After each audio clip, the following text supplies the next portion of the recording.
मागील काही दिवसांपासून वाढलेली गुन्हेगारी आणि परदेशी नागरिकांचे अनधिकृत वास्तव्य, त्यांचा फरार आरोपींचा शोध या अनुषंगाने पनवेल पोलीस मोठ्या प्रमाणात रात्रीच्या वेळी गस्त घालतायत। यात अनेक प्रकारच्या कारवाया सुरू आहेत आणि मागच्या काही दिवसांपासून देशातील बिघडलेली स्थिती ह्याबाबत अधिक सतर्क राहून संशयित आणि गुन्हेगारी पार्श्वभूमी असलेल्या नागरिकांना ताब्यात घेण्याचं काम सुरू आहे। यावेळी पनवेल शहर पोलीस ठाण्याचे वरिष्ठ पोलीस निरीक्षक नितीन ठाकरे यांनी याबाबत माहिती देताना नागरिकांना कारवाईसोबतच रात्रीच्या वेळी नागरिकांना अधिक सुरक्षित वाटावं म्हणून कोम्बिंग ऑपरेशन सुरू केले आणि पुढील काळातही असं सुरू असण्याचं सांगितलंय।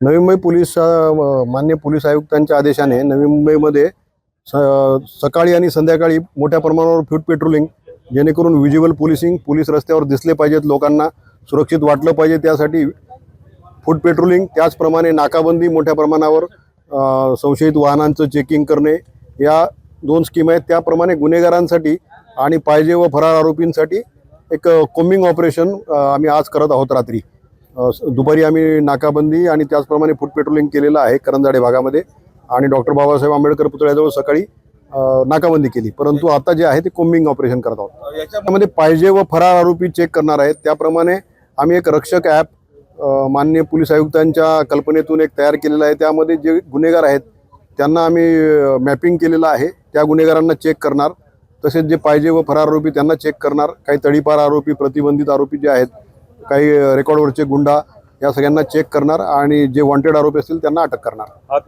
आजच्या पोलीस ऑपरेशनमध्ये एकंदरीत किती पोलीस स्टेशनचे 2 PI, 7 पोलीस ऑफिसर आणि 21 अंमलदार, त्याचप्रमाणे RCPचे एकूण 1 ऑफिसर आणि 30 अंमलदार आणि झोन 2 स्ट्रायकिंगचे 1 अधिकारी आणि 12 अंमलदार, याप्रमाणे एकूण साधारण 12 आणि 42 आणि 27 टोटल फिगर 49 अंमलदार।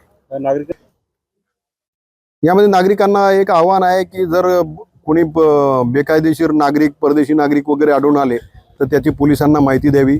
तसेच कोणी ड्रग डीलर किंवा नशेचे पदार्थ विक्री करत असेल तर त्याबद्दल पोलिसांना माहिती दिली तर त्याची गुप्तता राखण्यात येईल आणि त्यावर कारवाई करण्यात येईल। हे महत्त्वाचे 2 आमचे विषय आहेत।